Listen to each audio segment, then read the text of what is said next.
안녕하세요. 대업에서 조선부터 방산 또 에너지 관련된 업종을 담당하는 멘토 황대근입니다. 오늘은 성강밴드 함께 살펴보도록 하겠습니다. 대표적으로 조선 기자재 업체를 한 두 가지 뽑자고 하면은 태광하고 이 성강밴드가 있습니다.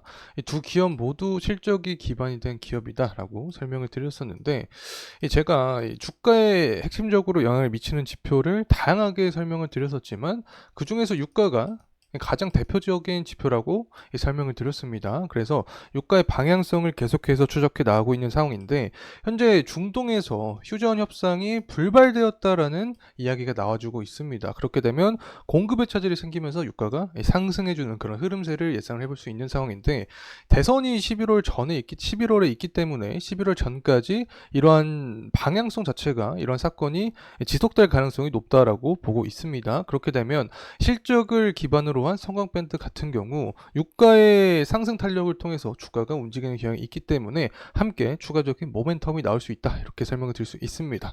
그래서 금일 시간에는 우선 이 성광밴드 같은 경우에는 이 밸류에이션이 어떻게 되고 있는지 이 부분에 대해서 함께 체크를 좀 해보도록 하겠습니다. 그리고 전반적인 업황을 좀 살펴봐야 되는데, 이 조선 사실은 크게 보면은 국내 증시라고 볼 수 있겠죠. 국내 증시 같은 경우에는 이 테마가 형성이 되면 수급 자체가 들어오면서 주가가 상승하는 그런 원리가 존재를 합니다. 특히 조선업 같은 경우에는 우선 조선업의 수급이 쏠리고 그 다음에 기자재 업체로 들어갈 수 있다라고 말씀을 드렸습니다. 그래서 후속주로서의 역할을 할 수 있는지, 그리고 앞으로 이 조선업 업황이 계속해서 좋아지면서 이 성강밴드도 좋은 흐름세를 유지할 수 있을지 한번 살펴보도록 하겠습니다. 마지막으로는 가격적인 측면이겠죠. 이 상승 모멘텀이 어떠한 부분을 통해서 일어날 수 있는지 오늘 한번 말씀을 드리도록 하겠습니다. 구독과 좋아요 부탁드리고 금일 영상도 끝까지 시청해 주시면 감사하겠습니다.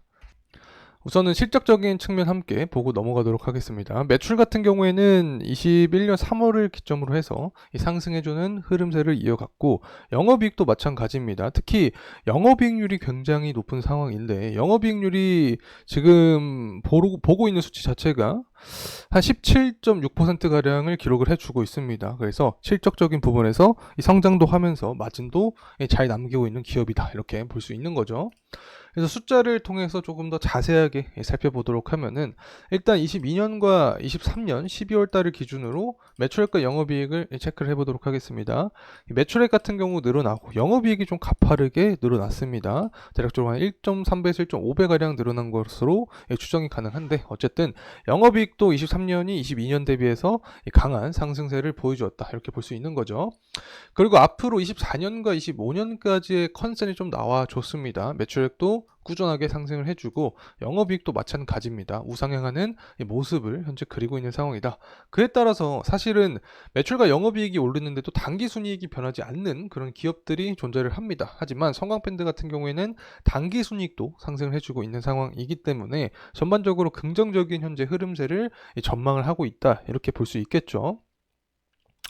자, 그리고 나서 이제 EPS 한번 보도록 하겠습니다. 매출과 영업이익이 상승을 했기 때문에 EPS도 당연히 증가할 것이라고 볼 수 있습니다. EPS도 마찬가지로 증가할 전망을 현재 보이고 있는 상황이고, 그에 따라서 기업의 주당 순자산 가치인 BPS도 상승을 해주고 있기 때문에 기업이 성장을 해 나가면서 재무 구조도 탄탄하게 쌓고 있는 상황이다라고 볼 수 있는 거죠. 그래서 PBR 자체도 현재 23년 12월 기준으로는 0.67을 기록을 해주고 있는데, 24년과 25년을 전망을 한 수치를 보게 되면 0.58과 0.53을 기록을 해주고 있습니다. 그래서 앞으로 사실 저 PBR 관련된 테마가 어떻게 움직일지는 잘 모르겠지만, 추가적인 이슈가 존재를 하게 되면 이 조선 테마와 더불어서 저 PBR 관련된 이 종목으로 추가적인 수급적인 측면에서 이 도움을 받을 수 있지 않을까 생각을 하고 있습니다.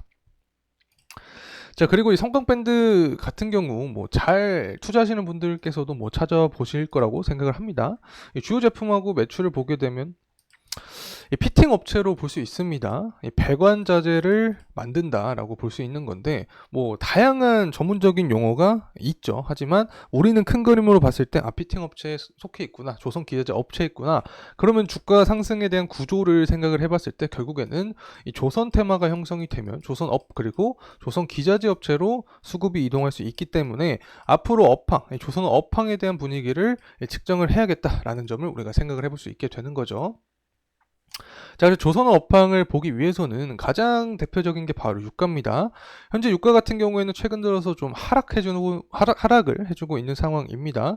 중동에 대한 지정적 리스크가 다소 완화되었다. 뭐 이런 이야기도 있고, 미국의 이 원유 재고가 증가를 했다라는 이야기가 있었죠. 원유 재고가 증가하면 공급이 늘어나니까 이 부분에 의해서 유가의 하방 모멘텀을 이끌어내는 상황이 될 수밖에 없다. 자, 이렇게 볼 수 있습니다. 자, 어쨌든 유가가 이렇게 하락을 하게 되면 결국에는 조선업 업황에는 좋지 않다라고 설명을 드렸습니다. LNG에 대한 수요가 하락을 하기 때문에 유가가 하락하게 되면, 그래서 유가가 상승하는 것이 LNG 수요 증가, 그리고 성강밴드 주가도 상승을 야기할 수 있게 된다. 자, 이렇게 말씀을 드렸습니다.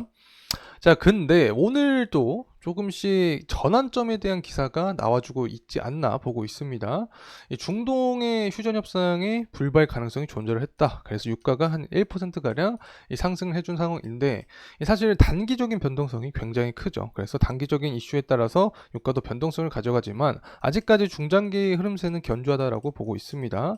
일단 수요적인 측면에서 경제 지표를 봤을 때 아직까지 경제 지표가 좋은 모습을 보여주고 있기 때문에 수요가 탄탄할 확률이 높고, 특히 공급 측면에서도 전쟁 이슈가 지금처럼 11월 대선 전에 계속 이어지게 되면 당연히 중장기적인 흐름세를 봤을 때 유가가 상승할 수 있게 되는 거죠. 그렇게 되면은 성강밴드 역시 주가가 상승에 대한 가능성이 커진다. 자, 그래서 도대체 어떠한 유가와 관계가 있냐, 이 부분을 체크를 해보면 이 보라색이 성강밴드고 그 밑에가 이제 유가의 흐름세입니다. 성강밴드가 상승할 때 유가도 상승하는 경향이 있죠. 그리고 하락할 때는 또 하락하는 경향이 있었습니다. 자, 그렇기 때문에 유가가 성강밴드 주가에 선행한다라고도 볼 수 있죠. 뭐 전반적으로 계속 말씀을 드리고 있는 부분이긴 하지만 유가가 상승하게 되면 LNG 수요가 증가를 하면서 조선 업체가 이 탄력을 받을 수 있습니다. 그렇게 되면 조선 업체를 지나서 기자재 업체로 수급이 들어오면서 성강밴드 같은 종목도 상승할 수 있게 되는 거다. 이렇게 볼 수 있겠죠. 어쨌든 현재 구조를 봤을 때 지금과 같은 여태까지의 상황과는 조금 다른 모습입니다. 유가가 상승하는 시기에도 성강밴드 주가는 하락하는 경우가 있었습니다. 그렇기 때문에 실적적인 부분도 기반이 되고 있고 조선 업황도 좋아진 상황에서 여태까지 다른 패턴을 보여주고 있는 상황이기 때문에 앞으로 좀 주목을 해볼 수 있지 않을까 보고 있습니다. 자, 그리고 선가지수도 보게 되면 우상향하는 모습입니다. 최근 24년 4월까지의 기록을 보더라도 계속 우상향하는 모습이죠. 이 선가지수가 상승하는 게 대표적인 조선주 호재인데, 이 선가지수가 높은 모습 자체는 결국에 조선 기자재 업체에게도 호재로 작용할 수밖에 없다 말씀을 드립니다. 그리고 이 부분을 좀 빼놓고 설명을 드렸던 것 같은데, 이 금리 인하에 대한 이야기가 나와주고 있습니다. 스물스물. 그러면서 이 전일 미국 증시가 상승을 해줬습니다. 사실 금리 인하가 되게 되면 당연히 원자재 시장에도 돈이 들어오게 됩니다. 이 부분이 원유 시장에도 돈이 들어오면서 유가의 상승 모멘텀으로 야기가 될 수 있게 된다. 앞서서 살펴봤지만 유가가 상승하면 이 성강밴드 주가도 상승할 수 있다는 점 우리가 파악을 해봤죠. 자, 이제 가격적인 측면 함께 살펴보도록 하겠습니다. 성강밴드 같은 경우에는 22년도에 좀 강한 상승폭을 보여주었었습니다. 이 당시에 뭐 유가도 강한 상승을 보여주었고, 그리고 조선 관련된 테마가 형성이 되면서 성강밴드 주가도 이 상승에 대한 모습을 보여주었다. 그리고 나서는 23년 초반에 좀 주목을 할 수 있을 것 같습니다.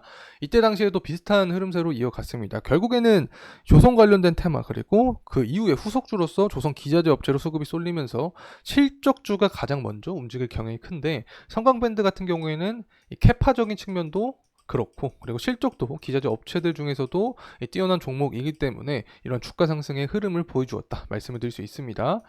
최근 들어서는 주가가 업황과 실적에 비해서는 그렇게 반영을 못 해주고 있는 상태다라고 설명을 드렸었는데, 결국에는 조선 업황도 돌아온 상태고, 현재 이 성강밴드 자체만으로 봤을 때도 펀더멘털을 보게 되면 PBR이 거의 0.53, 54 이런 수치를 보여줬었죠. 그렇기 때문에 앞으로 펀더멘털과 업황에 따라서 수급이 들어오면 성강밴드가 대표적인 수혜주가 될 수 있지 않을까 보고 있습니다. 그래서 주봉으로 일단 살펴보게 되면 현재 이 주황색 선 21선 구간에 있는 상황입니다. 그래서 주가 상승 모멘텀이 나오게 되면 121선 구간을 우선 돌파를 해주는 게 포인트가 될 수 있다는 점 설명을 드리고, 그리고 나서는 결국에 61선이겠죠. 61선 구간을 돌파하는 게 2차적인 포인트가 될 수 있지 않을까 보고 있습니다. 자, 이상으로 성강밴드에 대한 영상 마무리하도록 하겠습니다. 감사합니다.